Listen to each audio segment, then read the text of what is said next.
The story begins in Baton Rouge, Louisiana, with a daring robbery of a bank-armored truck. In the middle of the night, a group of 4 wearing masks attacked it, stealing $4 million. By morning, police checkpoints were reported throughout the city, traffic jams formed, and the police were ordered to search every car. Meanwhile, the group of robbers listened to the radio and decided to stop at a truck stop to discuss their next move. Nearby, on the road, a family with 2 sons, Kenny and Shane, and their parents, Nate and Robin, decided to stop at the nearest gas station. Suddenly, the robbers saw the family's car. The group discussed various options for how to avoid getting caught by the police with the money, but suddenly a police officer drove up and parked right next to them. There was no time. Easy. And the group of criminals decided to carry out their crazy plan, since the family was leaving town and the luggage bags would not arouse the suspicion of the police. So they did the following. Luzado went to check if the father of the family was still in the toilet, while the gang leader Marek wiped the fingerprints off the gun and hid it in a food bag, discreetly carried it past the police officer, and threw it in the trash. Meanwhile, his girlfriend Ariel took the bags with the stolen money and secured them in the family car's trunk. The robbers destroyed the evidence of the crime and could now calmly leave the city and pass the checkpoint, and once outside the city, they would catch up with the family and get their money back. At the checkpoint, the police wanted to inspect the robbers' car and ordered everyone to get out. Meanwhile, the family car with 2 children passed the checkpoint without inspection and drove on. The police became suspicious of the walkie-talkie in the group's car, as well as several empty bags. You guys going camping? Yes, sir. But in the end, everything was fine, so the police let them go. Meanwhile, the family argued on the way. The older son was dissatisfied with everything and reproached his father, while his mother just wanted the trip to bring the family together. The group of criminals drove at full speed to catch up with the family's car, and finally almost succeeded. But suddenly Nate sped up when he saw that a strange car was chasing them. His wife told him to slow down and just let the strange car pass, but the father was sure that something was wrong. The criminals saw a police officer on the horizon and slowed down, and the family's car was stopped by the police for such a significant speeding violation. Nate got out and noticed the criminals' faces, tried to convey the truth to the police officer, but nothing worked. Nate also told the police officer that he had served 18 months in federal prison. It turns out he was in prison for fraud, but he unintentionally became an intermediary for the fraudsters and was deceived. He begged the police officer not to issue a ticket because it could send him back to prison. The police officer did not listen to his pleas, pulled out his gun, and arrested Nate. The father had previously lost the trust of his family when he went to prison, so his relationship with his eldest son is now strained. But Nate just wanted to earn money for his children's college education, but he was deceived. Kenny and Shane were unloading things from the car, and the last heavy bag was the one with the money, but they didn't know that yet. The family spends the night in a motel, and the father, for disobeying a police officer, in a police station. Kenny and Shane took a walk near the motel at night, and the older brother told the younger one that their parents were getting divorced soon. Kenny thought everything would be the same after his father got out of prison, but now Nate is back in prison. Meanwhile, Robin was almost asleep in the motel room when suddenly someone tried to open the door. She was alarmed, Nate? but thought it was Nate. The woman approached the door when suddenly the criminals broke it down, hitting her. They restrained her, but the woman fought back with all her might, locked herself in the bathroom, and managed to break a window and get outside. The police station received a 911 call that something had happened at the motel, and Nate heard it. Officers went to the scene. While the 3 criminals were in the family's room, Ariel sat in the car and monitored the situation. She heard that the police had already received a call and that it was time for them to flee. The criminals were angry because they couldn't find their money in the motel room. An officer arrived at the scene, and Robin and the children explained the situation to him. The police officer informed his colleague and ordered him to take Nate with him. In the dark of night, Luzada argued with Ariel because it was her idea from the beginning to throw the money at the family's car, but Marek calmed them down.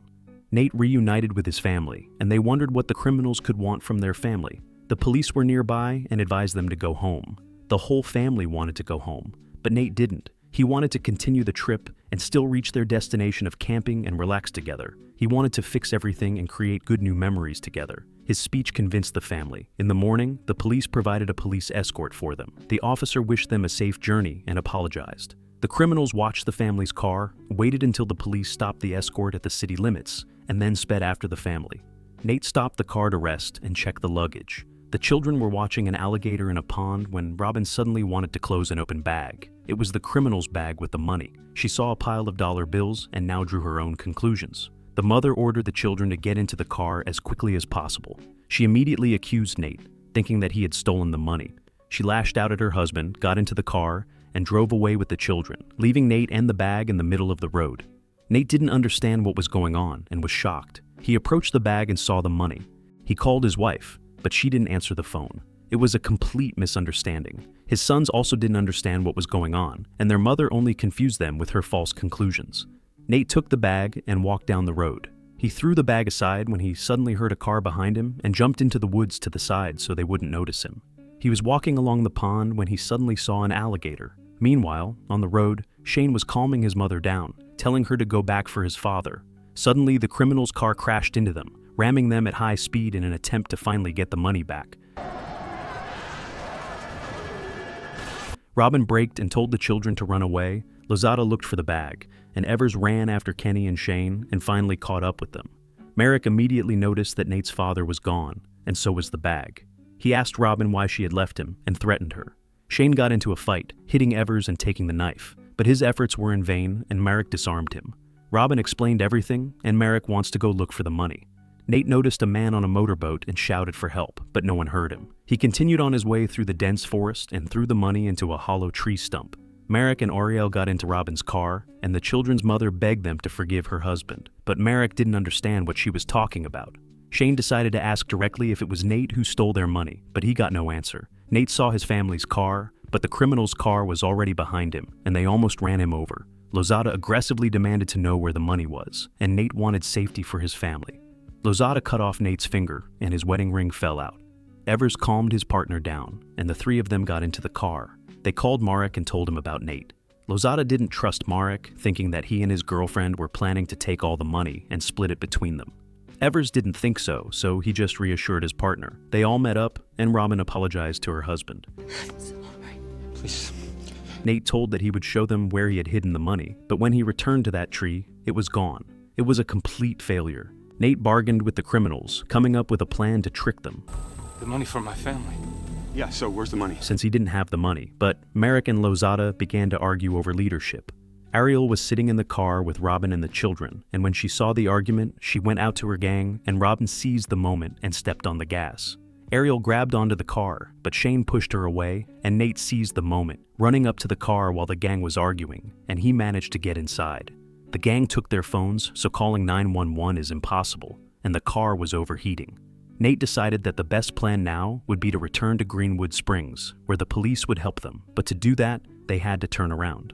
Merrick found Oriel on the road, and while they were standing next to her, the family managed to drive past at speed. Nate explained to the family that they had simply been used to get past the checkpoint at the city limits, and that he hadn't stolen anything. Merrick is furious and orders his gang to eliminate Robin and Shane as soon as they stop the family. Nate told them where he was going in the woods, and his theory is that the fisherman on the motorboat probably found the bag of money and took it for himself. But Shane doesn't believe him. He suspects that his father hid the money for himself instead of giving it to the criminals. An argument breaks out, but their attention is drawn to a car. Right on the road, they encounter a police officer. It's the lieutenant from Greenwood Springs. Nate explains that they are being pursued by the same criminals, but before he can even react, the police officer finds himself on the hood of the car. The criminals eliminated him. Nate quickly got into the car, and Merrick took the officer's gun and the car. Now the gang split into two cars, taking one from the police officer. In the chaotic chase, Merrick's anger only grew, and he started shooting at the family's car. The gang wanted to corner the family with two cars, but Nate noticed that the police car's gas tank was damaged, so he drove away, and suddenly the police car with Merrick in it burst into flames. The criminals stopped near the damaged car to pull Merrick out, while the family drove off the road, and, with no way out, crashed into a pond in the forest. Ariel begged her boyfriend to find the money, but Merrick only assured her that he would not lose, especially to Nate. She drove along the road in the car, while the men with guns went to look for the family on foot in the forest. Nate and his family were moving along the pond when they suddenly noticed a fisherman's motorboat, the very one Nate had mentioned. They ran up to the man, and Shane, without thinking about the consequences, immediately accused the stranger of stealing the money, while Nate just begged him to take them away from there. During the conversation, he noticed that the fisherman had a gun. He almost agreed and wanted to contact the sheriff by radio, when suddenly he was shot and fell into the water. Evers was behind them. The family got into the boat and sailed away as quickly as possible while he was shooting at them, but fortunately he missed. Merrick and Lozada continued to argue. Lozada no longer wants to follow his boss's orders because he considers the strategy ineffective and his girlfriend's plan unsuccessful. Ariel drove up to them, and suddenly, in the middle of the conversation, Marek tricked the men and took their weapons. Now, Lozada was in Marek's sights, and he ordered his girlfriend to turn away, and the boss fired. But he shot Ariel, not Lozada. Now there were only 3 of them. The family had already sailed a little way away in a motorboat, but the gang was following them by car. All the family members were stressed, and Shane blamed his father for everything. He wanted to do as he pleased, but his father got angry and hit him. The temperature dropped, and Nate simply ordered the family to run away and take care of each other, while Shane sailed across the lake in a boat to confuse the gang. Robin and the children stumbled upon an empty hut that had previously belonged to a fisherman. Shane tried to contact the police via radio in the house, and they heard him. Nate tricked the gang by letting the empty boat float downstream. The criminals got into it and floated, while Nate himself ran across the road to distract Marek. The gang leader went into the forest with a gun to look for Nate. Suddenly, while he was hiding in the bushes, a snake crawled nearby and climbed right onto his leg. The rustling attracted Marek's attention, and he fired a shot, hitting Nate with the second shot. The family in the hut heard the shots, and Kenny cried, thinking that something had happened to his father. Suddenly, Shane began to search the house. The doors were locked, so he and his mother broke the lock and saw a bag of money. The fisherman had stolen the money after all. The family had not believed their father all this time. But now their eyes were opened. Marek aimed his gun at Nate, who was lying on the ground, demanding to know where his family and money were. The radio reported that the police were on their way, but they would not arrive for another half hour. Lozada and Evers arrived at the cabin. Robin saw them and wanted to give them the money so they would let them go. But Shane suggested that even if they gave them the money, they would not be let go alive. His mother agreed with her son and picked up the weapon they had found earlier. As soon as Lozada entered the house, she fired. Evers pulled him away to hide, but Robin continued to shoot. Shane closed the door and then threw a burning wad of cash through the door window. Marek picked up Nate and drove up to the sound of gunshots. Lozada pointed his gun at Nate and gave the family 3 seconds to bring out the money. Robin tried to stop her son, but Shane brought out the bag of money. At that moment, Robin shot Lozada. Shane managed to run inside, and Marek shot at the walls. In the chaos, Nate crawled over, picked up Lozada's gun, shot Marek, ran up, and hit him with his machine gun. He then used the same machine gun to eliminate Evers. Marek was still alive and attacked Nate from behind with a knife. During the fight, Nate fell into the pond. Marek went inside the hut and attacked Shane, but Robin threatened him, took a lighter, and threatened to burn the money. She threw money on fire. Meanwhile, Nate climbed out of the water and attacked Marek. He had the upper hand in hand-to-hand combat, but Marek grabbed a chain and strangled him with it. Nate managed to seize the initiative in the fight. He saw a nail sticking out and hit Marek with it. His wife and children came out of the house, and the family was finally reunited, embracing each other. They survived. All these challenges brought them closer together.